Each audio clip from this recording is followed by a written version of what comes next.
is because these other companies, they're not engineering first. They don't let the engineers dream. Or Elon's like, I dare you to dream bigger than me. Go. Fast Forward Podcast.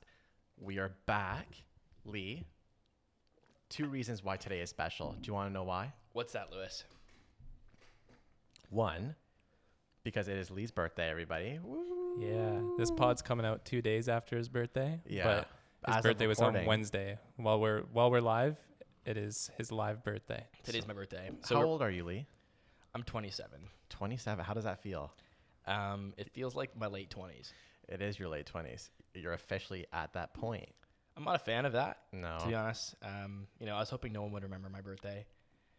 I came in this morning and didn't say anything. Just said, hi, Sam. And then out of nowhere, he goes, Lee, what's up?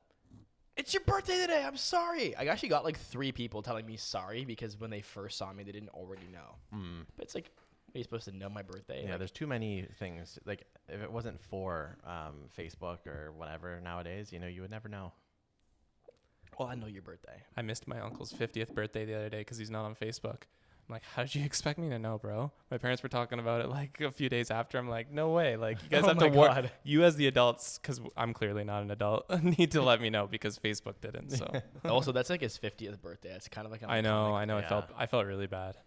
Yeah. And why else is it special? You said 2 things. there's another reason. Number 2. This is the 30th episode that we've recorded. Oh Or shit! that we're recording right now. Triple decades there. Triple 10. Yeah, 3-0. Big 3-0. So it's pretty impressive. Some people doubted us. Some people said we can never do. I don't think anyone really. still did, to be here. It was honest. just us. It's just us Yeah. doubting ourselves. You know what? We used to always say like, it takes 25 episodes to get the hang of it. I think it takes 30. I think it takes 29. I think this is going to be our best episode This is ever. the best episode ever. And I think it's officially time that I probably start sharing this on my Facebook or something like that. Like I think I was hesitant before because I don't want people to listen to me talk and it suck. you know? But you know what? Last episode was pretty great. We had that comment on one of our videos and they were like, I always listen to this podcast and I don't know why it's not viral yet. I'm just wondering how many like sleepy listeners we have that haven't said much. They're not like vocal like Yves, but they listen every week. And we gotta give them a community. Did you get any cake on your birthday? I did not. Do you know who also doesn't have cake? The new Mario. So, I mean, if you're listening to this now, the trailer's already released, okay? But Nintendo sneaked in a poster yesterday announcing that on Thursday, so tomorrow for us, yesterday, if you're listening to this on the day it went live, the Super Mario Brothers movie trailer. So they released the poster. So if you want to go into intro episode 30 script here, Lee, scroll to the bottom and you'll see, this man spent the last 35 years jumping all day, every day. And like, he has no ass.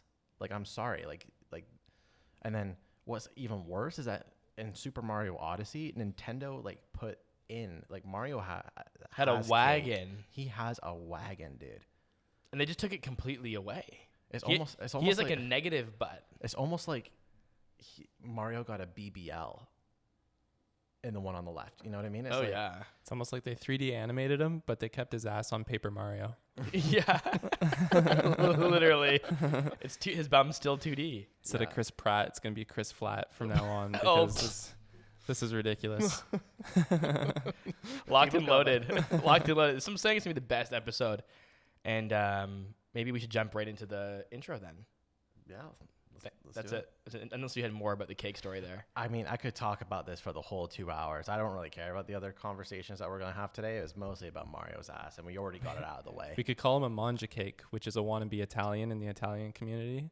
And I mean, it is a Japanese cartoon, so we could, like, a manja cake with no cake could be the other headline here. There's layers to that cake. No, nice. Yep. No way. Well, yeah, you know what? It's going to be the best episode ever, and it's my birthday, and we're also talking about AI Day. So let's just get right through the intro. Let's do it. And get yapping. Welcome to the Fast Forward Podcast. I'm your co-host, Lee. And I'm your co-host, Lewis, and welcome to the fastest growing Canadian tech podcast in the universe. This week, we're going to be talking about all the things Elon's doing, from Twitter to autonomous robots. And we're also talking about some flying taxis. And we're also going to be talking about some viral things going on, like the spray-on dress. really exciting stuff there. We're going to be talking about captions. That'll be interesting as well. And I have a fun game for us to play again this week when it comes to Kickstarter fails. Oh, we love fails. It's going to be sad and funny at the same time. Yeah, let's roll the intro. Looking forward to it. And since it's Lee's birthday, of course, we have a bunch of Elon stacked up for him, because what else would you rather be talking about today? I can't help it. This is literally the first episode since AI Day, and also he just announced that he's back in the Twitter deal. This has nothing to do with my birthday. Let's not pretend, okay, that it does. It's a happy coincidence. And then Tim Cook also announced the AR glasses, and Steve Jobs is revived from the dead, and he's giving every Sri Lankan person free iPhones for the rest of his life. Isn't that nuts? Like, I wouldn't say that's coincidental at all. He knew it was your birthday. Yeah, all for me. But anyway, let's talk about AI Day. Did you guys see the press conference from AI Day? I did. Did you watch the highlights or did you watch the thing? I 2x speed and skimmed the 20-minute video on YouTube. Okay, I think I watched for 2 hours. It got dry. I was I was tired, so I was like, it started at 9:30, so I had to kind of fight to stay awake. It was very interesting, but certainly very engineering. It's not like marketing talk. What did you think? I thought it was pretty cool. I mean, again, I did see Elon's tweets about it. He kind of prefaced that it was going to be more of an engineering thing. It wasn't going to be kind of like an Apple event. It's more like a preview of what they've been working on, almost like a status update. And I thought it was pretty cool. I thought that the robot was just okay, but I thought that the videos that they showed of what it was seeing in real time using the Tesla Vision AI, I thought that was pretty cool. How they can translate that into indoor areas. Did you get a chance to see any of that stuff, Storm? Just very surface level stuff. Okay, I did actually post. I don't know if I even mentioned it to either of you guys, but I was sitting there watching. I just decided to post a quick TikTok. Yeah, it did well. It did okay. Yeah. I mean, it took me dead ass 20 seconds to do. So I'm glad I posted it. Easy views on the fast forward pop. I didn't ask any permission. That's why I was like, I hope they're cool with this. This direction I took. But so I'm obviously a big fan of Tesla. Really fascinated by the company. And this is the second AI Day that I watched. Last year they mostly focused on the computation stuff. And from what I get, Tesla uses AI Day as a way to recruit engineers. It's just to promote what they're doing and to get more as a recruitment tool. Here's the thing. If you're listening right now and you're wondering why are we talking about Tesla AI Day, I think you need to pay very close attention to this conversation. And this is my personal opinion. I think this is going to be the most impactful technology wave that will impact your children. May not impact your life, but if you're thinking about technology that will most impact your children, I think this is it. And I think what we're watching right now is the first commercialized, market incentivized product, very similar to the iPhone. I think just the way that the iPhone has kind of created a whole new wave of consumer products, eventually at some point we're going to have robots in our households. We will have robots, humanoid robots, that help us do things around the house. That is sci-fi for most families and people, but what we're looking at right now is the seed. This is the inception of it. It is or conception of it. It's a huge big deal. And the reason I think so is because I think are you guys familiar with Boston Dynamics? Yep. So really cool company. I think they were recently acquired by Hyundai for $1 billion or more dollars. Yeah, a year ago. And a lot of what I've seen online is that what Tesla demoed at AI Day wasn't that impressive of a humanoid robot when you compare it to Atlas, which is the flagship Boston Dynamics robot. And have you guys seen Atlas before? Yeah, I'm looking it up right now. Okay, so if you guys look up Atlas is really cool. Atlas can do backflips, has crazy movement. Atlas moves better than we do. Oh, yeah. We're humans. Yeah. Atlas can move amazingly. When you compare Atlas with Tesla Bot, which was shuffling out onto the stage and looked like it was constantly at risk of falling over and had 4 people ushering him out, him or her or it, I guess, Optimus Robot. I feel like that's a male name. I don't know if I'm wrong. Yeah. Non-binary robot. Actually, robots are completely binary. Yeah, I was gonna say it's probably programmed non-binary. But the difference is staggering, right? But the thing to think about here's a couple of things that are working for Tesla. is that they did this incredibly fast. I don't know exactly how long they've been working on it, but it's estimated it's between like 6 and 8 months. Yeah. Compare that to Boston Dynamics, which has spent like a decade building the Atlas robot. The other nice thing about this is that it's piggybacking off of very sophisticated vision and AI. So what they say is that this Tesla bot is like a Tesla car on legs because it's able to use a very sophisticated vision technology and artificial intelligence and neural networks to navigate those spaces the same way that the cars can. And the last thing is that AI Day's main goal really is to recruit people. So as much as people are talking shit, like if you look at the comments in the video we posted, they were mostly negative. Mm-hmm. People saying this is not that impressive. I can water my own plants. Like, why would I need this? For sure. And fair to those points, but I don't think Elon was trying to say, hey, here's the robot that you're all going to wish is in your house today. Yeah. He was saying, look how far we came in 6 months. If you want to be a part of this, join Tesla. And on that note, I want you guys to take a look. If you look at the notes for this story, I sent a link. It's the Universum Global Rankings. I think I might have mentioned this before. I don't know if it's on or off the pod. Yeah. So this is a third-party ranking site. It's pretty well accepted, in the literature, in the community as a whole, as far as ranking where intelligent people want to go work. So they survey people that work in business, computer science, engineering, humanities, liberal arts and education, as well as natural sciences. And they ask them, where do they want to work? Where is their dream job? And you can see if you click on engineering, in the last 3 years, it's literally SpaceX and Tesla back to back to back. Mm-hmm. So one thing that we can say for sure is that engineers want to work for Elon. And I think things like AI Day is part of the reason why. Because if you think about Apple, they hide all their stuff about the VR glasses. They hide everything about the autonomous car that they're working on. And I think that almost deters engineers, because if engineers don't know what you're working on, how can they want to be a part of it, right? You have to do like a one-to-one recruitment approach, where I think with something like this is part of the reason behind Elon's magnetic personality is he's making some pretty crazy claims. Do I think it's going to cost $20,000? I don't think so. Yeah. I know he's saying he's trying to. I don't think he'll achieve that. I think he'll get close. Do I think it'll be in production next year? No. Yeah. I think that's insane. But if he achieves it, great.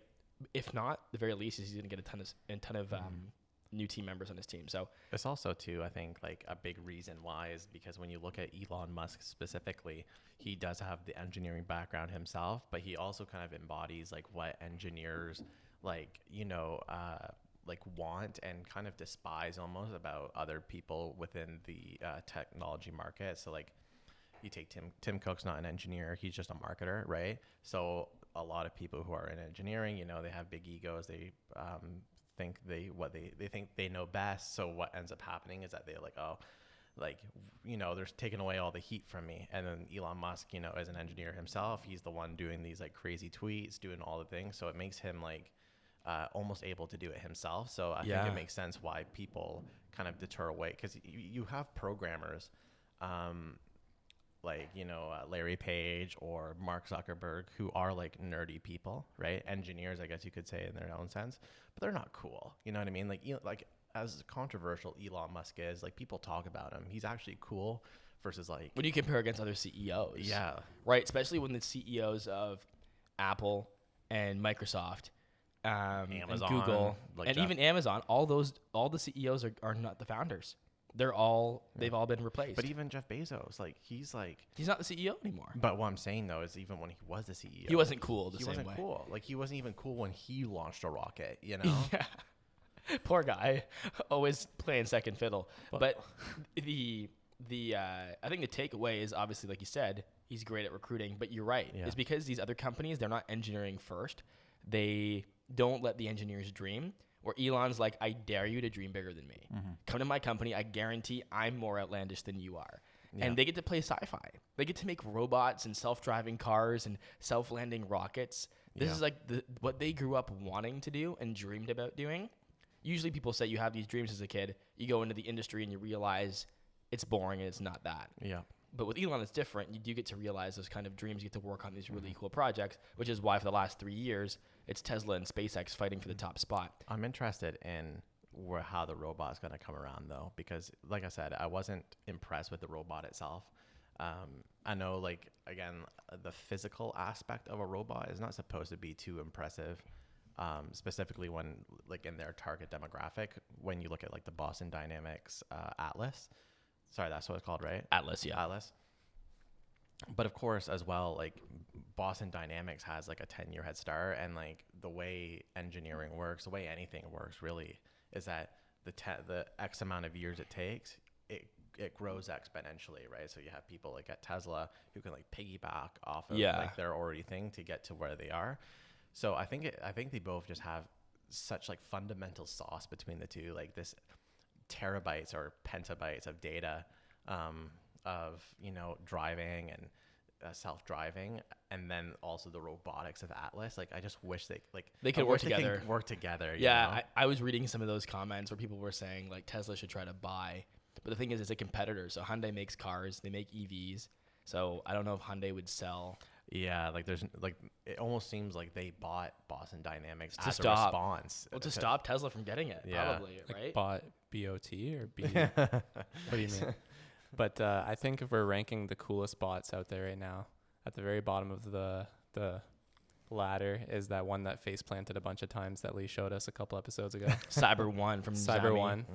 To be honest, the fact that it was so vulnerable, I think that's kind of cool. Oh, would you put it above Tesla bot? I don't know. Tesla bot was watering flowers. That's good for the environment. It also had cool dance. Actually, it had Elon's dance moves. Yeah, it was like doing the Elon dance moves. Yeah. So I guess what I'll add to this is that you make a good point. It would be stupid for anyone to compare what Boston Dynamics has done in 10 years and be like, look at Elon's team did it in 6, because you're 100% right. They get to take from the people from behind. They get to step on their shoulders, right? Yeah, of course. That being said, Tesla has so much fucking money. Okay? Yeah. They actually have what's considered a free cash flow problem. Means they are churning out too much free cash flow. They don't know what to do with it. I actually have in the notes there. This was from last year.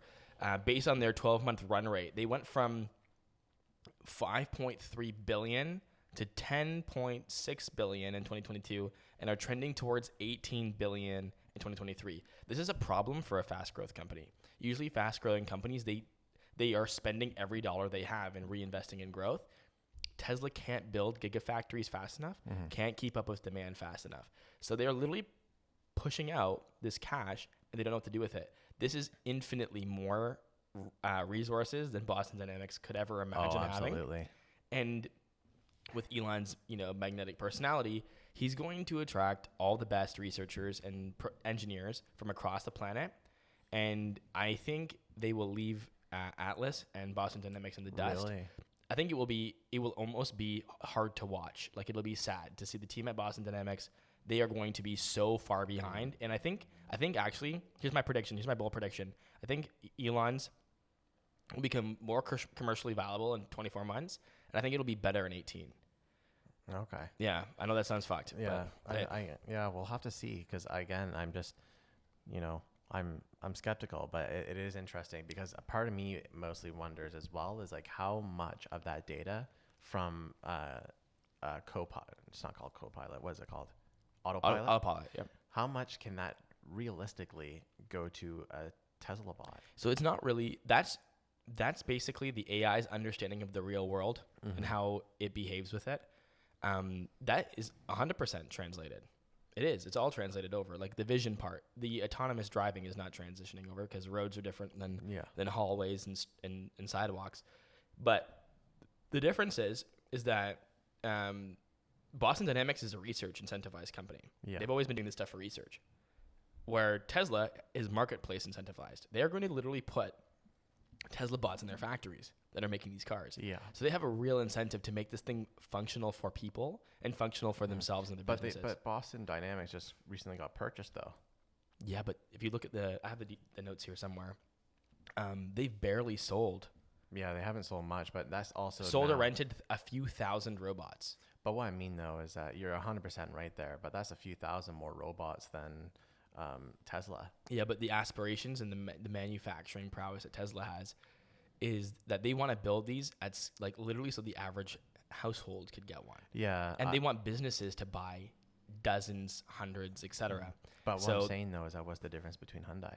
Like Hyundai arguably has a bigger scale than Tesla at the moment when it comes to building. No, not for fabricating something like this, because they're both starting with zero manufacturing, like no assembly line. Like both of them have no, like for the robots itself. For the robots itself, both of them are starting at zero from a robots assembly line. Like none of them have it because they're building prototypes in small rooms. As soon as somebody needs to start like 3D printing these fuckers at scale, I mean, it's not really close. Yeah, you know, they're gonna. I think Tesla will be pressing these things out like it'll be like a sci-fi movie, man. It'll be scary. I mean, the thing is though, is that obviously they're like Tesla. Like, there's been issues with their supply and like faulty Teslas coming out too because of these presses, right? No, not necessarily. So they prioritize speed to meet demand versus QA because they can correct that afterwards. If you look at how they've had to meet the demand, it was really it made the most. It makes more sense to print them out super fast, and if anyone has an issue, go and fix it for no price, than to change their QA process. But you're right; they have, when you gigapress them, is not the same as a human like tailoring a car. I think just like to me, the first one to market, like I think Boston Dynamics or Hyundai, right? Yep. They really need to incentivize being the first to market in this situation, because if they're not, then they're really going to fall behind. They have no plans to. They're still in the so Atlas has not made much progress since its acquisition. And the number one thing, and maybe I don't know how long I want to milk this story, but the one thing you got to think about too is that Tesla's making the same bet they just made, over the last decade on autonomous driving. Yeah. Is they said, rather than doing what Waymo's doing and predetermining all of the routes and choreographing the route for the car, Tesla's like, we're not going to do any of that. We just want to get the car to drive like a human does. So have a neural network like we have a brain, have vision instead of LiDAR like we have our eyes, and have an AI that's fast enough to compute on the device, not on the cloud, and navigate the real world like a human does. They didn't do what Waymo did and what all the other companies were doing. It was a big bet, and we're going to see in a year or two if it was the right bet. They're making the same bet with the robot. So Tesla bot can navigate like this office on its own. Yeah. Atlas can't. Everything that you've seen in the video from Boston Dynamics was 100% pre-choreographed in code, and they just literally did the movements there. So you can't throw Atlas into any other real-world circumstance, which means an Atlas robot requires a choreography team of programmers that can program exact actions. Yeah. And that doesn't have manufacturing viability, doesn't have domestic viability as well. But what I mean though is that I do think that this, I think if they get their thing to market first, I think that the concept of training an AI would be faster than say the other way around. Because their robot is better, like physically. Can move better. Yeah. So if they can put that out there, get to market fast, and let's say 6 months or a year, all that data could probably catch up to the robot, at least with the data that it has. Oh, I see what you're saying. And so that's why I'm saying that. I'm not saying it's better. I'm just saying they could get a lead on it needs to get its ass into market. Here's why they can't. Because when it doesn't have those things and requires the development, who's going to take it in the market, which is why it hasn't been taken as well. Also, it doesn't have opposable thumbs. Tesla bot already has individual moving fingers and an opposable thumb. Can the Tesla bot throw a kegger? I don't know. Because the Boston Dynamics robot can. And that's the difference, Lee. If you go to the video at the very bottom, commercial that Sam Adams, the beer company from Boston, did back in this past Super Bowl. I mean, this is what they're good at. Like, this was 100% pre-choreographed. So they made a commercial. Like, that's so funny. Look at them doing the dance moves and stuff. It's honestly awesome, but you're right, Lee. Like, it's definitely a crazy competition. I'm just really excited to see where it comes. It's hard to compare. When somebody that doesn't know about robotics looks at the two, they're like, oh my God, that robot's so ahead. Yeah. But that robot needed someone to like plan the whole thing out. Of course. And it's the same thing that people thought about Waymo, going through, Santa Cruz or whatever, versus Tesla. And then now we see the huge difference. Tesla can travel the whole planet. You need an AI for stuff like this. Exactly. Like, they need to be accompanied with each other. But guys, we're living in a movie. Yeah. We can jump to the next story, but I was going to say, Lee, like, how would other people be able to read the story if they don't speak English? Captions. What do you mean? So recently usage of captions has exploded amongst younger demographic. The rise of captions, like many things, can be traced back to Netflix and TikTok. Netflix has tried to make its captions more entertaining in recent years, leading to a 2x jump in the number of viewers using them since 2017. TikTok creators have embraced captions as a medium for creativity and a way to increase the accessibility of their videos. In almost every Shorts platform now, it will offer to give you auto-generated captions that you can use. So this has helped make captions on the default setting for many young users who claim there's another perk of using the tech, watching videos in public without taking people off. So I actually 100% agree with this. There is, to me, I always have subtitles on. It doesn't matter if I am watching something in English, in a different language, or in the case here, there's times where I just have my phone off and I'm on TikTok, but I'm just reading the captions instead of watching the video. Like at the same time. So what do you think here, Lee? What do you think? I mean, this graph is interesting. It's every generation it's increasing, and actually somewhat exponentially. Mm-hmm. You see a 3% increase from baby boomers to Gen X. You see a 15% increase from Gen X to millennials, and then almost a 17% increase after that. I 100% always use captions for a number of reasons. I think the audio on some of these platforms is iffy coming out of a TV. Sometimes it's not clear to even hear what they're saying. Yeah. And captions, it's always, exactly what's being said. I also have kids that are playing with toys and making a commotion. So it just allows me to focus on what's on the screen. But I also think there's something to be said about just our attention spans and just our need for stimulus, and the captions being another form of, this is why on TikTok we always say to use captions, right? When we're creating content ourselves, because we know those like words on screen keep us engaged. I think the same thing is happening with TV and on Netflix. I definitely could see, I personally don't do a whole lot of the watching content in public where I have the captions on. Like I just listen to it quietly. But I definitely I'm one of these people. I'm anti-caption.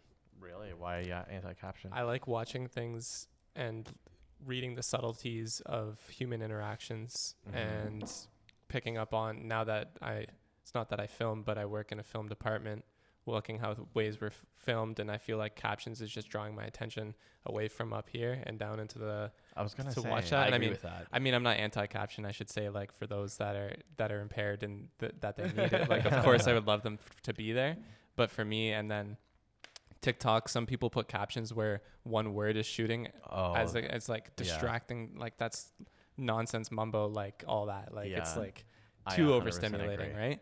And I just like kind of getting lost in something. I feel like with storytelling, anything, I feel captions take away from it. It does. I do agree with that. I do feel like when I'm watching something, I do miss subtle things because I'm like too busy like jumping between back and forth. Yeah, I agree with that too. And then auto captions on YouTube often aren't even what they're even saying. They're not good. I was at my friend's house and we were trying to watch some videos, and he had captions on. I'm like, I'm so distracted about how wrong the captions are that I can't even pay attention to what the video's going on. It has gone better though. I do find that sometimes with captions that are auto-generated, it gets it right 95% of the time, and that 5%, I'm like, my brain knows enough to like it obviously doesn't mean kayak or whatever. It has been getting better. Like in Premiere, when we use auto captions for videos, it does it really effectively. Yeah. Also, didn't you say there was like a new AI tool that's like crazy accurate? Like in our work chat, you shared it. It was like a new artificial intelligence software, or I'm not entirely sure, research company. They can like analyze your voice. Oh, OpenAI. OpenAI. Yeah, so like it was pretty impressive too, right? Like they were able to like get people with crazy accents and stuff. Yeah, like, and the one specifically that they did was like, you know, the auction people when talking super fast. Yeah, like that. They were able to transcribe it really well. You know what? That's kind of funny because you could use OpenAI to see if the auctioneer is like actually dope or just fully capping. Yeah, and just going, you know what I mean? Just like literally muttering bullshit. Yeah. Assuming that you can't keep up, but then AI is like, no, you're capped. That's all. That's gibberish. I found this chart interesting too, because wouldn't the generation before baby boomers be like 100% because they didn't have sound in movies back then and it was only captions in the movies? No, I don't even think they had captions in the movies. Yeah. It was mostly just thought they did something and then it would be like a screen of just text, right? There was sometimes, it was like to string that along. But funny enough, when I found this story, I watched The Simpsons that night, and Bart is in the theater and there's captions on it, and he's like, Mom, I don't want to read. It's the weekend. Like, why am I having to like? And so I feel like reading is like, it's going up. Yeah. Yeah, you know what? With the kids, they definitely are getting their like literacy levels got to be increasing if they're watching content with captions. I do agree with you, Storm. I actually do a certain way where when I'm watching like a YouTube video or something like a documentary or something while my kids are awake, I have the captions on because they're too distracting. But then I will purposely turn them off when I'm watching like Ozark or a movie because of the same reason. Because I don't want to be watching the bottom 10%, 20% of the screen.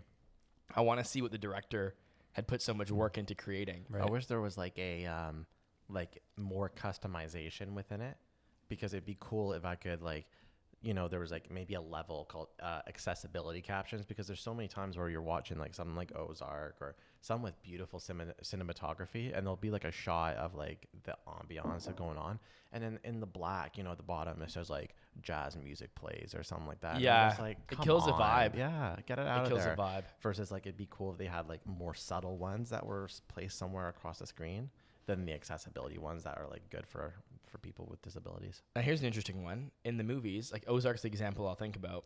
It's not a movie, but it's shot like one. There are scenes where there's audio in the background that's not discernible, but if you have the captions on, you can hear what they're saying. So like, for example, there's a scene where one of the main characters is in the trailer and people are talking about shit that went down at the campfire outside. With the captions, you can actually see what they're saying. Like the script is in there. Yeah. But if you didn't have the captions on, you wouldn't have been able to catch those lines. So like in that situation, what did the director want? Did the director not want you to get? Yeah, like that it was supposed to be mumble. It'd be funny if there's people in the background and they just made up their own dialogue because like they didn't think that people were going to be able to hear it. Yeah. Saying some embarrassing things like, "Man, we've been sitting around here for a long time. Like this is getting annoying." Like, yeah. Yeah. Speaking of embarrassing things here, Lee, what's been going on with Twitter in the last little bit? I like how you frame that. Speaking of embarrassing things, listen, this is something that we talked on the podcast a few times. The constant, battle for Twitter and Elon's on again, off again deal to buy the whole thing. Obviously, this guy went into the purchase deal kind of silly, and I think 52 or 54.20, right? Yeah. Like he put 420 in the price tag. Yeah. This guy has fuck you money. He's billions. Yeah. I actually, quick side note, I sent a text message a screenshot to the group chat today of Larry Ellison, is it Larry Ellison? I think so. Guy from Oracle. Okay. I think his name's Larry Ellison, and his text messages that were leaked with Elon. So since this trial's been going on, Elon's had to offer up all his text messages with all of his billionaire friends. Yeah. And a bunch of them have leaked, and surprisingly, a lot of them were like people trying to get into the deal. Like, hey, can we invest? Can I invest? And Elon not responding, saying sure, saying no, not you, etc. Some of them are so lame too. Like some of them were just like, they were just like begging and like sucking so much ass, and it's just like, come on, you look like such an idiot right now. Yeah, but I get why they want to get on a deal. And it's funny in his messages with Ellison, he's like, hey, how much do you want to get in on this? And he's like, $1 billion or whatever you think. And Elon's like, I think you should do $2 billion or more because this is gonna be a really good deal. And he's like, all right. And he's like, it's gonna be a lot of fun. And then he's like, yeah, I think it will be. And like that was a casual text. Could you imagine? Like, so I told the guys, I'm like, this has to be us in our 40s, where I'm texting Lewis like, hey man, I got a new company. Do you want in? And Lewis is like, yeah, is $1 billion enough? Yeah. And he's like, I think you should do 2. And he goes, okay. That's absurd. Like, how can you just how does it like a negotiation happen just like that, over text message? 1 billion? No, 2. Okay. Yeah. Well, the thing is, could you imagine like an Apple Pay logo comes up? I mean, yeah. Like Apple Pay, like you receive $2 billion through your Stripe account. The thing is too is that he started it off by saying, hey, it's going to be oversubscribed, which is like an investment term for saying there's going to be more people that want to invest than we actually need. So he kind of was saying kind of a FOMO to start, like, hey, listen, like only some people will get in on this, but I guess they're close from the investment in Tesla and SpaceX and stuff like that. For sure. So anyway, that was a side note. I guess where I want to go with this, the only interesting piece of the story, because it's just the same story we've been sharing already, is that Elon did tweet yesterday. Let me pull up the exact tweet actually, so I don't misquote him. He tweeted, "Buying Twitter is an accelerant to creating X, the everything app." You guys know about X? It was his original company name that was bought by PayPal back in the day. Like, it was the payment processor, right? So he had this company X, and then it wasn't bought by PayPal. Then when they did their merge, they kept the PayPal name. So his company was competing with Zip2 or I forget. Oh, okay. They were competing with PayPal. When they merged, they liked the PayPal name better. Yeah. So they kept the PayPal name, and he got to keep X.com. If you guys type in X.com, it'll show up. That's Elon's domain. Okay. Oh shoot. Sticky key. I hit the X 3 times. Why is it sticky? In different interviews, Elon's talked about WeChat, and he talks about this Chinese application WeChat, which is, I honestly don't know too much, so correct me if I'm wrong, but I think it's like this app that they use in China that does like everything. It's like social media, payments. You can like find jobs on there. I don't even know. Like if I went to like WeChat features, I'm sure the list would be crazy. It's basically everything. Yeah. Like if you need to do something that requires digital interference, then you do it on WeChat. Search engine, newsfeed, wallet, advertising, location sharing, messaging and calling, CRM, payments, advertising, articles, mini programs, stores. Like these are just, I'm just reading from an article right now. So it's huge. Elon loves it. He loves this WeChat app. He thinks it's so cool how they've built their whole system on it. And he wants to build a North American Western equivalent.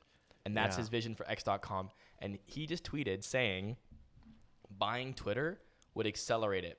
And I think in previous interviews, he said by 3 to 5 years.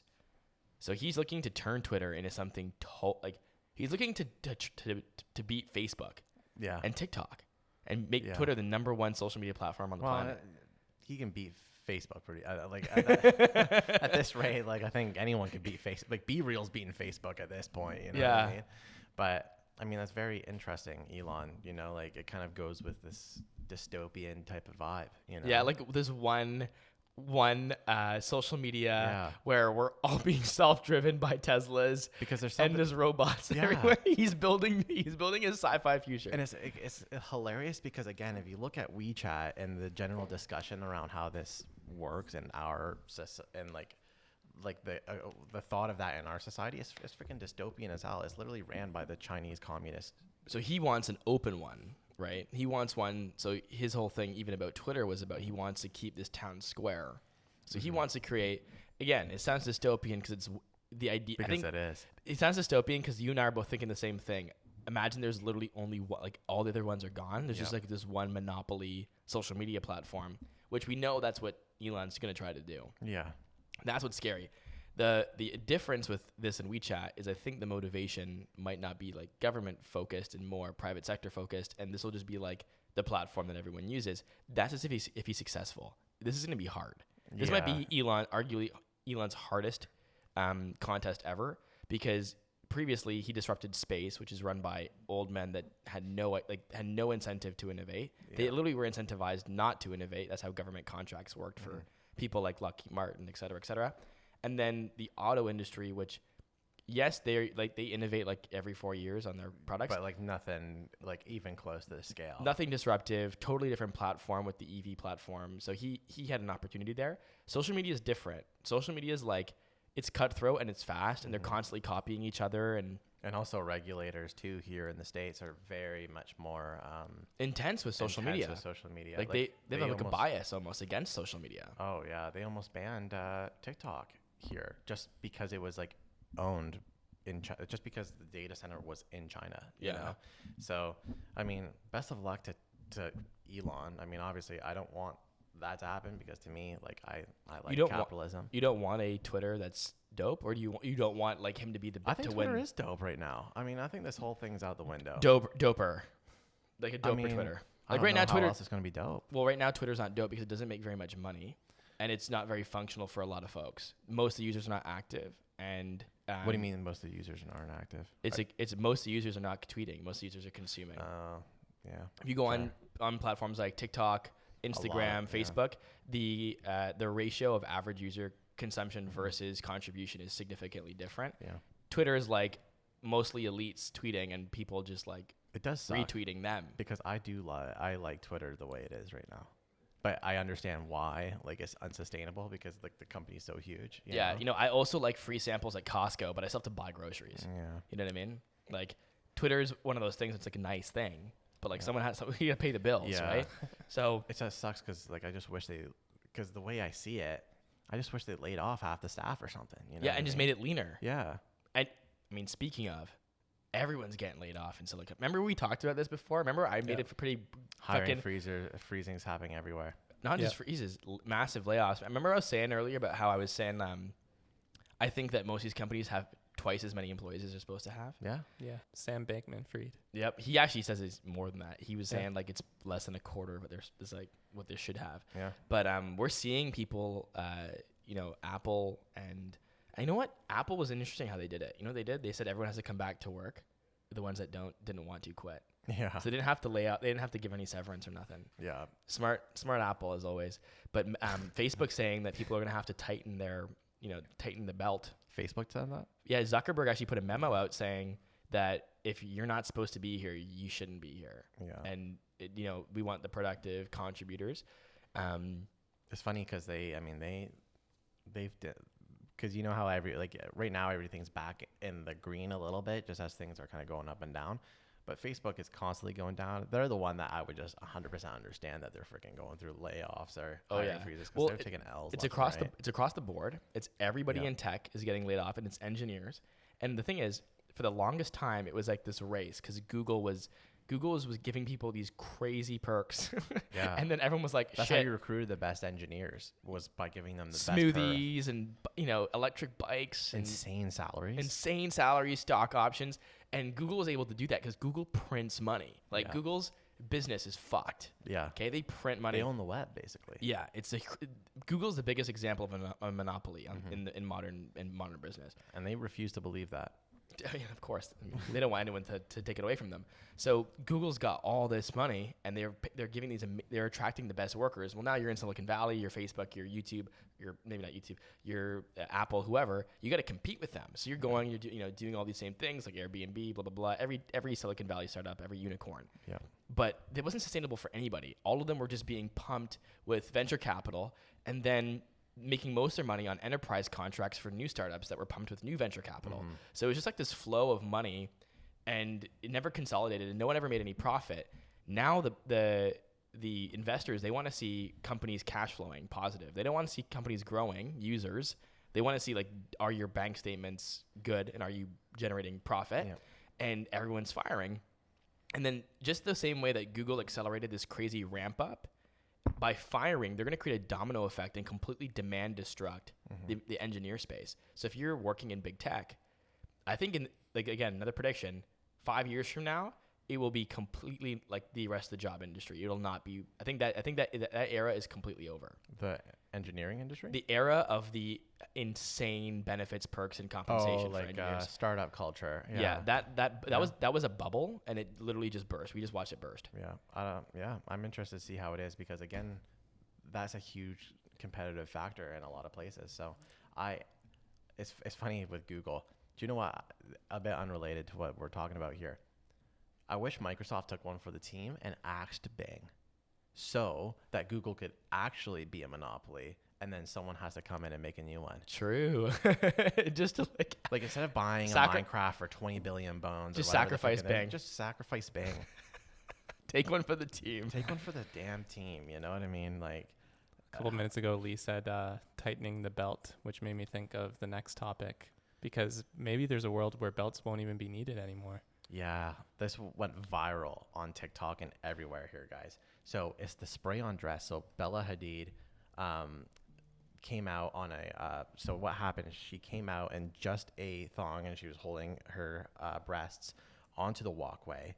And if you want to click the video I'm watching. Hopefully Kayla doesn't check my watch. Happy birthday, Lee. And then they literally spray on a dress. So it's in fast forward here. I think it took like 10 minutes to do. They sprayed the dress on completely, and then they had someone kind of come on and style it a little bit more.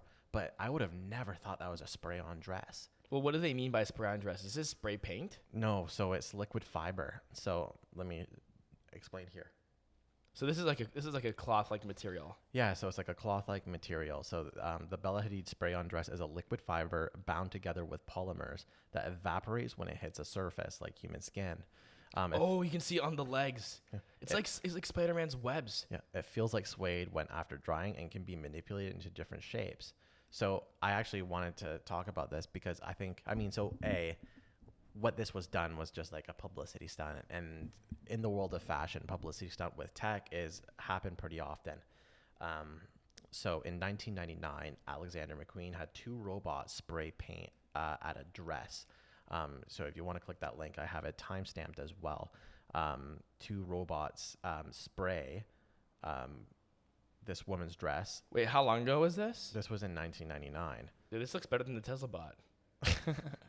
And then if you just want to skip to the end there too, like they basically spray. But I mean, again, the dress is and this is not utility level fashion, right? This is for high fashion. It's all for arguably that had nothing to do with it. That was just like a robot spraying paint on a dress. Yeah, and I mean it was cool because in 1999 those types of robots would have been more impressive than they are now. Yeah.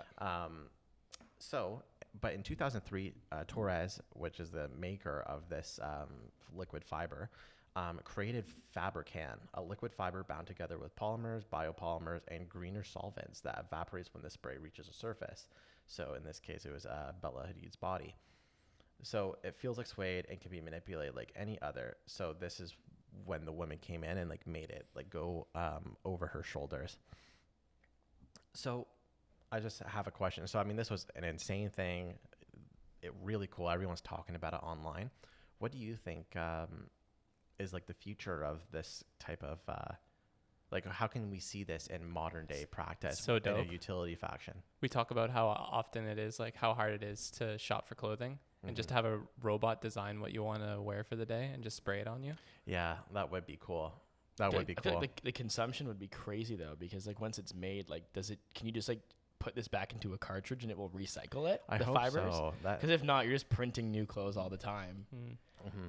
So, oh my God, when she starts walking, and it's like it actually is like a garment. Yeah, like you would have never, like I would have never believed that. The live fashion's cool too. Like the stylist actually has to cut the fabric on stage, which is a pretty high stakes too. It feels like sports that way, like how it's live like that. But I also saw that the fabric can spray can also work for bandages as well, like sterile bandages. That's what I'm thinking. I think it's going to be more helpful as a tool in certain circumstances. So like if you're pulling somebody out of a fire and they're naked, like maybe firefighters have this stuff to quickly, spray on top. Maybe, other utilities like that, like in emergency situations. I don't know if it's going to be in our closets anytime soon. I think it might be, when you go, for example, let's say you go to a tailor and you're getting a suit and they want to make you like a custom shirt or whatever. If this technology got significantly better, then maybe they would do that. One thing, total side note, and listen, I'm not into Bella Hadid by any means. Like, she's not my type. But, man, her body is, like, the perfect specimen for a robot. Like, if there was a female robot that was, like, Ex Machina? Yeah. Like, when she walks and shit, like, maybe it's her haircut, but, like, just even all of her proportions, she just seems like perfect in, like, she is the perfect model. She's like the perfect human being almost. Yeah. Like her form, like even just the muscles in her legs and like, I don't know. She's ridiculously good at this. Yeah. It's like, and I know the meme, like she's naked, right? So of course we're going to be saying this shit, but like just realistically speaking, she just is like she just really is good at this, and you can tell. It's nice that it's all been classy. She's just exquisite, isn't she? Like, instead of it being like, check out that ass. Yeah. But I'm being legit. Like when I look at her, there is something that I do appreciate about like a Leonardo da Vinci human proportions element. Like listen, like she's not as curvy as maybe I would prefer or whatever, right? Sure. So I'm not saying she's my type. She's not my type, but I'm sure she'll be offended by that one. She's like, oh no. But when you see like just her form and her figure, it's like this is like what, a perfect human being looks like. It's fucking weird. I'm also like, to think too, the high risk stakes, because this is kind of very experimental to me. like she already came out in just her underwear, right? She walked out in a public room. So already that's pretty scary, but she's a model, I guess. So she's more used to that. Yeah. But like doing this very experimental thing that could completely flop. To me, it's very impressive. Honestly, it was just a cool feat. It was a cool stunt. And I'm very... It was cool feet. She had cool feet. You into that? No. Oh, there we go. No. Snip it up, put it on TikTok. The one thing is that I assume, based on how they did it, is they probably practiced this a few times. Just even her timing to like even reveal her hand from her breast, like you don't see anything. Like it's so well executed. Yeah. They must have practiced this a bunch of times. Yeah, Super Mario has a lot to learn from her body proportions of how to please human beings. Yeah. I want to jump into your rewind or your Kickstarter story. So sure. Well, I'll go over my rewind. So we'll rewind real quick. It's not it's not a long one, but Lee, it's your birthday, but it can't all be joy. What are you trying to do? What are you trying to say? So today, after a long battle, when was this year? Jeez, Lewis. Oh, dude, on my birthday, you brought up Steve Jobs? Sorry. On October 5th, 2011, so 11 years ago, after a long battle of pancreatic cancer, Steve Jobs passed away, founder and visionary of Apple Computers. So I just wanted to say that, rest in peace to Steve Jobs. You will be missed. We talk about Apple a lot, so we thought we would honor the greats. So just wanted to say that for the rewind. Yeah. But... Oh, sorry. I was just going to say, I always like to forget about the fact that he died on my birthday. But thank you for reminding me. Really cemented Part of him went into you. Rest in peace. It's a very flattering comment. Gonna make me cry. Steve Jobs, we appreciate, everything you've done. Especially you. Can you imagine if I should have tried to. I can cry on demand. I can fake it. You can. I can. Maybe I can smack you as hard as I can, just get you bawling. You go like. You don't need to smack me. I could try. I could cry right now. Do you want me to do it? No. Lewis is like, I'd really like to do the smack part though. It takes me 5 minutes, but I could. I was it's thinking, his birthday. You're like, Steve Jobs died. Also, can I hit you? Oh, and Elon died too. That's funny. Yeah. Shout out to Steve Jobs and family, and shout out to Steve Jobs. And Eve Jobs, like we talked Jobs. about a couple episodes ago. What do we got next? All right, guys. I have another game for you guys. Are you guys ready for today's game? I love to play games. Kickstarter fails. These are some of the biggest Kickstarter fails, okay? So what I'm going to do to both of you guys, Storm and Lee, I will say what the Kickstarter was, how much money was raised, and you guys have to guess why it would have failed. And okay. Wait, are all of them going to fail? Is it okay? All 12 of them are going to fail. Okay. Do you guess why? Some of them are like not as fail stories as the other. Okay. But I am really interested to hear what your guys' thoughts are. Me too. Are you on a hard time limit? No, we're good. Cool. Okay. So I have 12 of them. We're just give me a little, don't have to go too crazy in detail. Just tell me why, and I'll tell you the reason it actually failed. So, number 12, Pebble Time. Pebble Time was a water-resistant smartwatch that featured up to 7 days of battery life and a built-in microphone for voice replies to messages. The watch also had e-paper display that mimicked the appearance of ink on paper, kind of like a Kindle. So that's what it was. So it's a watch. Yeah. It's the year 2016, and it raised over $20 million. So why did it fail? It failed because... No, I was looking at the year of the Apple Watch. Oh, okay. It failed because of everybody wants lots of rocks in their watch, like to flex on people, like check out the rocks, and when Pebbles is just like emasculating the association with small rocks. That was very clever. Thank you. Clever. What about you, Lee? Mine will all be joke answers and Lee's will all be real answers. You said 2016? 2016, yeah. Yeah, Apple Watch 2015.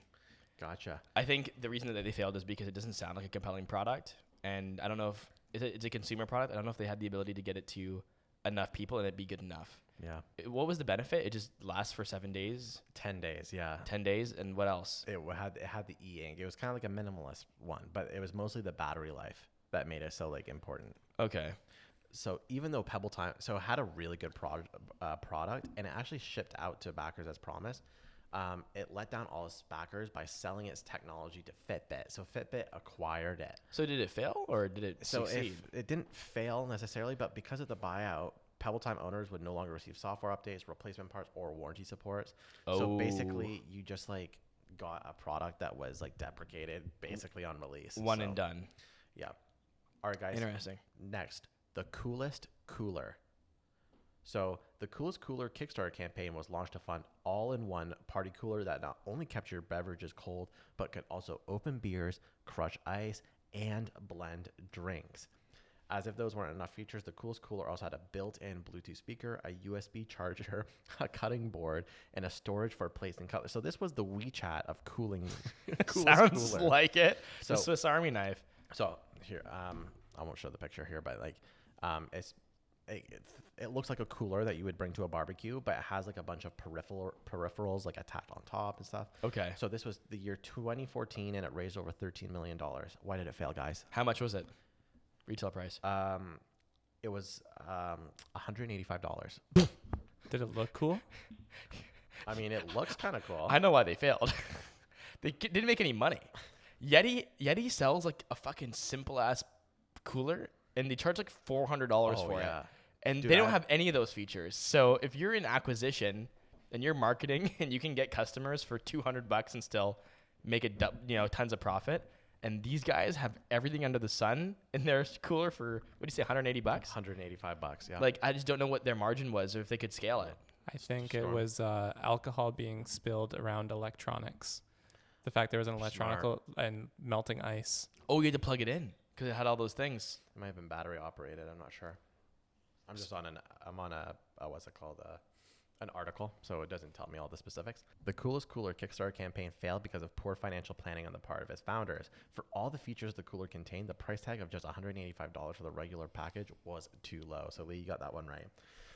So no one ended up getting their cooler, but the company wonder. But they went on to achieve success by selling this on Amazon for a higher price. How much? I don't know. If you want to look it up there, Storm, have a look. Let's see what they ended up figuring out was the right price. I'm actually very curious. I would say it needs to be over $400 to $500. Yeah. But, I could be wrong. Let's see. So is it still called the Coolest Cooler, or is it a different name? I'm not sure exactly. Again, everything that I say is what I know. So I don't know anything else. True. Okay. All right. Next one is the Ouya game console. So the Ouya console was promoted as a new kind of video game console. It was going to be an affordable console built on Android that would allow anyone to develop games for it through open source coding. While the product did launch and get shipped, it was another one of the biggest Kickstarter failures. The year was 2012, and it raised over $8.5 million. Why did this fail, guys? Storm, you want to go first this time? The Ouya? Ouya. What parents are going to let their kids play an Ouya? Sounds like an adult video game system. So did you say Android? Yeah. Okay, that's it. Okay. That's my answer. So Ouya failed because it was just bad. When backers received the consoles, all of the components were very low quality. The buttons were sticky and controller connectivity was poor. The Ouya was sticky, eh? Jeez. Ouya. Then there was the games. The console allowed open source game development. There were no platform. So the console just didn't have any good games. It was really cheap. It just sucked. But it was just really hyped. It was hyped to be like the new console, and I think they were trying to insinuate that this could go up with PlayStation and Nintendo, but no. Fail. All right, guys. Scarp. Scarp was a laser shaving razor that would allegedly melt both light and dark hairs using a certain laser frequency carried by a piece of string. In other words, the razor was to use a laser instead of a normal cutting blade. There was a lot of hype surrounding this project, and some even were calling it the future of shaving. The year was 2015, and it raised $4 million. I would not trust something called Scarp near my head. So sounds like it's going to scalp me. Are you able to tell you what kind of shaving? Was it meant for like body shaving, or is it meant for face shaving? And then you said it was laser. Yeah, laser. Okay, so this is huge in the cosmetic industry, and actually, fun fact. For race? What's that? Are you going on the race note as well?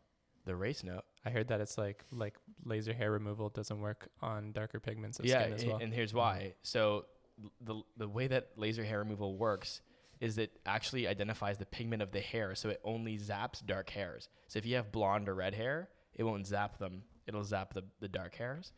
So that's when you're doing your whole body. I don't know why that would be necessary on your face. right? I just feel like why get that crazy expensive technology when just a shaving?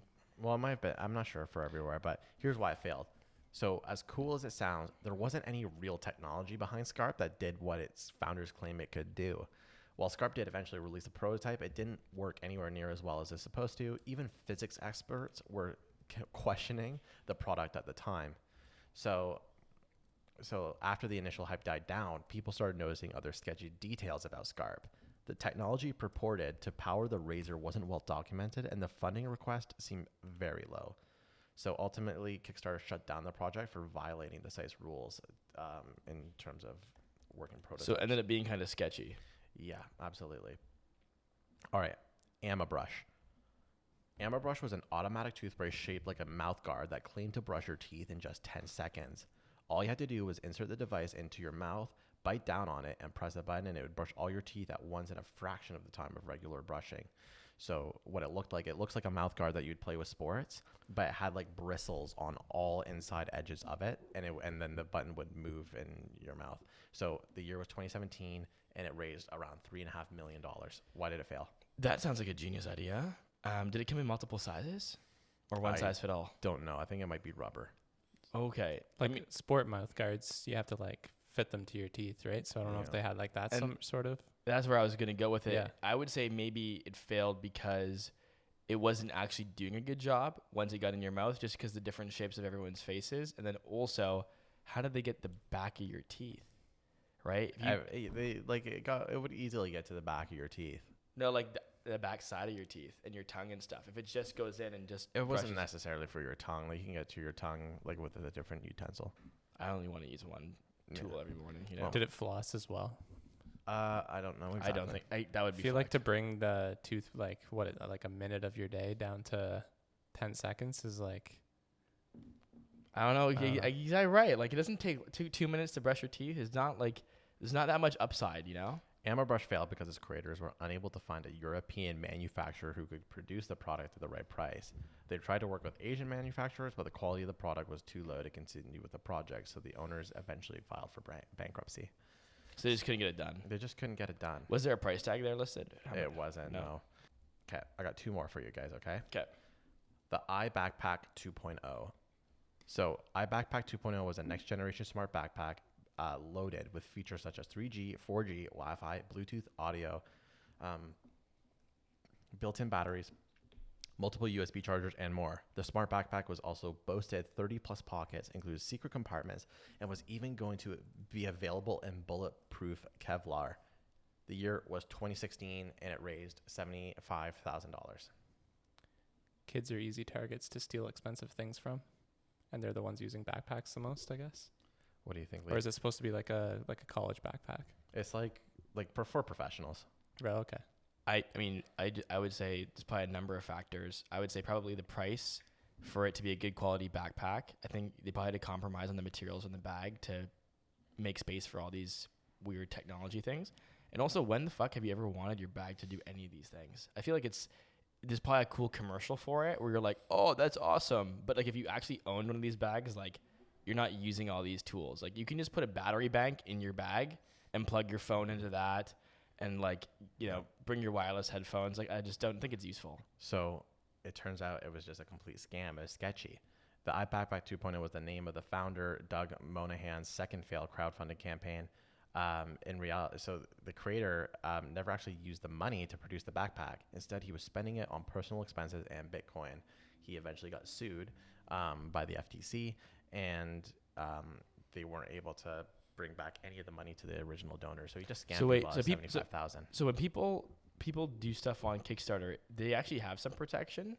I thought it was just like a complete risk. Well, they do have some protection. So what happens is that you have to get to a level before you crowdfund it. But again, once you get the money, you can technically do anything you want with it, right? So you don't have to deliver your promises to your backers. Like if you promise them a prototype or something, you don't have to give it to them? Not necessarily, no. Oh, okay. I mean, of course, like they do try and ensure as much rules as possible, but you can't. It's hard to do that. Cool. All right. I'll just side note. We're going to Snips. Side note. Anything that's like iBackpack, iScale, iDog. those things. Those little dogs that dance when you plug in your MP3 players. Oh yeah, like and you go to That was Best dope, Buy. though. There's like 10 new things that have like an eye in front of it. Just where's that from? Is that from iPhone, iPad? Like is that just? I think Or so, does it yeah. mean like iPhone. internet thing? No, it's from iPhone. Probably iPhone. I feel like it's internet just thing. cheap. It cheapens your brand if you just Yeah. put an eye on your thing. Unless For it's sure. iCarly. Yeah, unless it's Unless it's quality. iCarly. Fair enough. Snips time. Snips. Let's go through them quickly. Here we got number 1, drug robots, which is a fun headline for Walgreens turning to prescription filling robots to free up pharmacists. Kind of on our robot discussion today. Yeah, I mean, I think that was eventually going to happen. No job is safe. No job is safe. Yeah, drug robots. What would you, here's just a funny little aside. If I said drug robots, what would you assume? I think drug addicted robots. Yeah, I was thinking the same thing. Like a robot that was just like banging on our door. All right, next one there. Storm. Yeah, number 2, Google announced a bunch of new features, but it also reported that Google Lens is used to answer 8 billion questions and translate text and images at 1 billion times across 100 plus languages every month. Those are pretty staggering numbers. That is pretty crazy. So Google Lens answers 8 billion questions a month. But here's the thing, though. That's nuts. That is nuts. But part of me wonders as well, how much is it from the auto-generated that, like, so when you back up your photos to Google Photos, it automatically probably uses Google Lens to determine if there's like a watch in your picture. So part of me wonders, is it including that? Well, I feel like it would be even more. But that's what I'm wondering. But the number would be bigger if it included that. Yeah, you think so? Oh yeah, because if you think about all the people that use how many pictures do you take a month? Yeah, a lot, bunch. right? So I feel like it'd be a lot more. Google's continuing to stockpile this data with their Lens. I'm curious to see how they're gonna, because we haven't heard much of AR stuff from them. No, they're gonna come out with a banger. I think they will too. It'll be a banger, or it will be like frickin' Stadia. Oh, which or they, Google Glass. Or so many Google projects that have just rested in peace. Yeah. We'll see. Rest in peace. I like that. Like when you're piecing out. Yeah. Like Peace. rest in peace. That was cool. All right. The next one, podcast is about the future. So this tweet says, I believe that children are the future. An older kid just taught me to make fuck a contact on my phone, so it stops autocorrecting me to duck when I text, which I think is pretty clever. So you just have a contact in your phone named fuck. Smart. Wow. That's a 900 IQ moment right there. Yeah, I hate when it does that. I always send people duck as a message. Do you know what's funny too? I'm guilty of this too, but you did it today and it made me realize that I do this all the time. On almost every chat application, there's an edit button, but instead we do star what we actually meant in a whole separate new message. Do you notice It's how faster. we do that? It's faster Yeah, for me. it is. Yeah, It's funny. I do it all the time. Even though I can go and like undo the message, retype it. Yeah. Or just like going up and editing it. Yeah. But like you're right. It is faster to just like go, and that's why. Sometimes I don't even correct myself. With you guys at work, like I don't have to fucking impress anybody. I will write horrible, grammatically horrible sentences, and I'll look at the typos I made. I'm like, ah, shit. I click enter, and I just keep moving. I got too much to do in a day to like go back and edit my messages. So. Yeah. Number 4, a mini Canadian corner segment here. In Alberta, the city of Cheeto introduced a giant Cheeto. And you hear about people doing giant things in their town for tourism, of course, when you're in the middle of nowhere. But if Sarnia was to do this, what would be our giant landmark? The bridge fry. The bridge fry. Yeah, bridge fry. Literally holding a fry. Just copy the exact same thing, make it more straight, make it more erect, and then put yellow. Nice. Speaking of erect, I was gonna say this piece of this art looks like it's gonna get defaced for sure. Oh yeah. I give it 5 days before there's a penis on it. I give it 2. Yeah. I never knew that this is this town like, are they big into Cheetos, or is it just because they're called Cheeto? Because they're called Cheeto. That's funny. So it's literally just a name pun that they're doing. Maybe we should just do a giant closet for Sarnia. for the dude, witch. Sarnia and Narnia. Dude, that would be epic. Like right when you get to our experience. Welcome to, dude. People come to Sarnia. Yeah. They come to Sarnia. They could scan something at Centennial Park, and it turns Centennial Park into Narnia. And then there's like boats coming down the river. Then there's Mr. Tumnus coming up. He's just like hopping around, like, "Hello, welcome to Sarnia." In the winter. Yo, use that. Welcome to Sarnia. City My of name's Sarnia. Mr. Tumnus.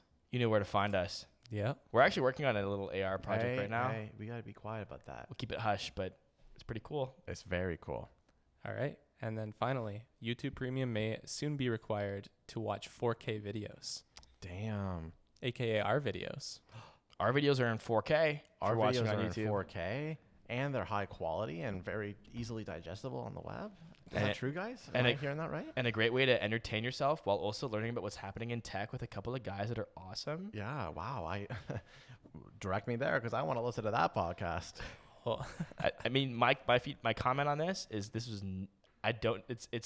it's rumored. They're testing it. I don't know if it'll work. You know, when YouTube Premium got rid of ads, well, we were already used to watching ads. Yeah. So they were just taking away something that you were already used to.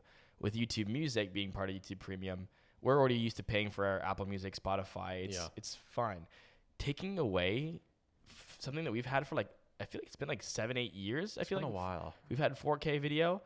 You know, why would you do that? And think about this. You know, when we were growing up, 1080p was the big thing, right? Full HD. To the Gen Zers, 4K is that. Imagine taking away our 1080p and making us pay for that. Here's the kind of cool thing, though, is that YouTube Premium does go a little bit to the creators that you watch. So part of me hopefully thinks that Do you like that, Lewis? Yeah, you got a bias here, conflict of interest on this story. Part of me just wonders if it does help creators out a little bit more. But knowing YouTube, it's probably just gonna go all to them. Interesting thing about YouTube Premium is that it goes based on watch time, so it's not like other ad spots. It's the longer your video is, the more money you get. So, I mean, if you're watching the Fast Forward Pod in 4K and we're monetized, then we would probably be fine with it. Yeah, exactly. And you know what? Put it on before you go to bed, too. Listen to us. Yeah, and just leave it. Leave it on loop. Make sure you click on the newest episode on the playlist so it goes to the other ones, too. We hear... Fall asleep to our voices. Yeah. And make sure you turn the volume down a little bit because the ads might be a little loud. My take on this is just like everybody else, they need revenue. They need to cut expenses, and they're looking for ways to do it. Yeah. That brings us to our meme. Let's see the meme, Storm. I want a meme. The caption: when my Tesla bot connects automatically to my girlfriend's Wi-Fi, and it shows a guy. He's very sus. Yeah, he is very sus. Okay, listen. I think this meme leaves a lot to interpretation. Yep. So I interpreted it a certain way, but you guys didn't laugh as hard as I did. So did I interpret it in a weird, dirty way, or? Yeah. No, that's definitely correct. It's just mostly it's kind of the Reddit. It's a great meme, Storm. Thank you so much. And he actually had to get that in a pickle. Yeah, because we cut the other story. Because we cut the other story, so that's a good. But this rendition of this meme, it has happened a lot. True. Yeah. So I'm used to hearing it, but I'm also chronically on the internet. I've never seen this guy. I don't even know who this that guy. is. I don't know. I haven't seen that, Just but I've seen the typical connects to my device. girlfriend's Wi-Fi. Yeah. Yeah, when the Tesla bot connects automatically to my girlfriend's Wi-Fi, the idea that your girlfriend could be sleeping around with your Tesla bot though, that is hilarious. That's so funny. It's funny. What I want to see too is if you open up your Tesla bot's text messages, is there going to be some dick pics going to? Yeah, him like this, taking robot. There's nothing there. Have you seen some guy made a puppet that sends dick pic? It's a puppet on Instagram, right? It's not for kids. It's obviously one on the Craniacs or one of these adult shows, but it has a dick. So the puppet does. So the puppet sends dick pics, unsolicited dick pics to Instagram models. Wait, from his Instagram account? From his Instagram account. The puppet's Instagram account. Yeah. That's really funny. How could you be offended by that? It's funny. It's funny at that point. Yeah. So great meme, man. Great meme. Great. That's meme. it for the show. Episode 30. Woo! What a great show, Lee. Happy birthday again, Lee. Thanks, guys. Happy 27. What should I get for dinner tonight? You should get something really, really cron. Today's sponsor, Mucho Burrito.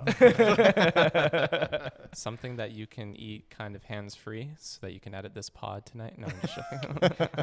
Kayla's feeding me. Is she making something or is she grabbing something? No, we're going to grab something. So how about this then? You go get a shawarma. Yeah, sounds pretty good. Anyway, guys. McDonald's again. Already had a birthday lunch there. Yeah. Thanks, Lewis, for the McDonald's earlier. I mean, it was only $8. I'm not. That was directed at me. I didn't get him. If you download the McDonald's app. Yeah, it's like, no problem. It was only $8 thanks to the McDonald's app that I got from the App Store across all countries that is available in. To send the people on their way, everyone do their best Super Mario impression, but a flat-butted Super Mario impression. Okay. No, All right. A flat-butted. just sucking. me, Mario. I got the cake. It's me, Mario. I got no cake. Gabagool. All right, Storm, let's hear yours. Wahoo. Wapoo. Thanks for listening, everybody. We appreciate it. Don't forget to give us a good review on the podcast platforms and follow us on social media. Yeah. And please follow us on all the shorts platforms. TikTok, no cake. He tried. I tried. Thanks, guys. Follow us on TikTok, shorts platforms, Instagram, YouTube shorts, everything. Thank you for watching. Bye. Bye.